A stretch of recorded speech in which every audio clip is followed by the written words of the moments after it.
तारीख में ताकत हमेशा एक चीज़ तलाश करती रही है, तकद्दुस। और तकद्दुस को हमेशा एक सहारा चाहिए होता है, छतरी।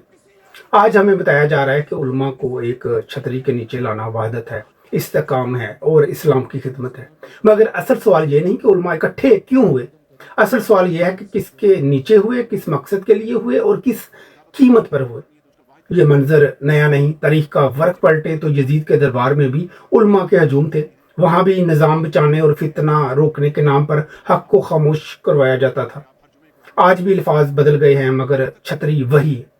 इस माहौल में एक आलम का यह कहना, मेरे पास 30 लाख मदरसों के बच्चे हैं, एक हुक्म करे सब हाजिर हैं, कोई जज्बाती जुमला नहीं, ये एक सियासी पेशकश है। यहाँ एक और सवाल जन्म लेता है। इमरान खान के पास तो करोड़ों लोगों की कुव्वत थी, वो लोग जो इस्लाम पर भी यकीन रखते थे और पाकिस्तान पर भी कामल ईमान। उसने कभी ये नहीं कहा कि मेरे पास इतने करोड़ लोग हैं, हुक्म करो तो सब हाजिर हैं। उसने कभी रियासत को इस तरह की खिदमात पेश नहीं की। क्यों? क्योंकि वो ताकत का ताजर नहीं था। वो कानून की हदूद में इस्लामी तकाज़ों के मुताबिक बगैर फितने और इंतशार के जद्दोजहद कर रहा था। उसने 26-28 साल की मेहनत से लोगों को शऊर दिया। उसने कभी रियासत को अपनी सियासी ताकत बेचने की कोशिश नहीं की। मगर सिला क्या मिला? यही उलमा जिन्हें आज इक़्तिदार के सामने बैठने की फुर्सत भी है और जुर्रत भी, उसके दौर में इसकी हक गोई से तिलमिला रहे थे। ये चेहरे, ये लहजे, ये नज़रियात आज नए नहीं लगते, क्योंकि उस वक़्त भी यही थे। बस उस वक़्त इनकी कदर कम हो रही थी।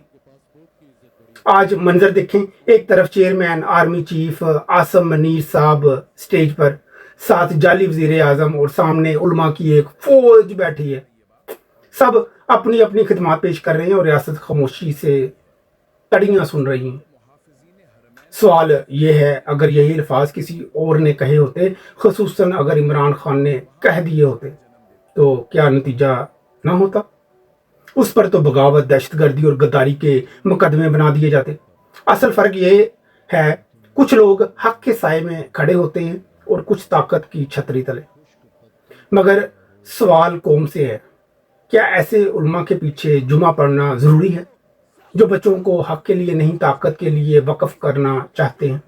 क्या ये बेहतर नहीं कि जुमा गलियों, मोहल्लों और खुले मैदानों में अदा हो, वहाँ खुद खताब हों, वहाँ मुकालमा हो, वहाँ बच्चे बोले, वहाँ वालिदैन अपने बच्चों को खुद दीन सिखाएं?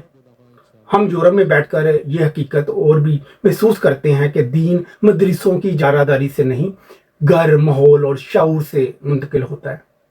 अगर इल्म इक़्तिदार के साए में चला जाए तो वो हदायत नहीं रहता, जवाज बन जाता है। इस्लाम तख्त के नीचे नहीं फैला। इस्लाम ने हमेशा तख्त को जवाबदेह बनाया है। ये नफरत के लिए नहीं, ये बेदारी के लिए है। क्योंकि तारीख के आखिर में सिर्फ एक सवाल पूछा जाएगा, तुम छतरी के नीचे थे या हक के साथ? अल्लाह हाफिज़।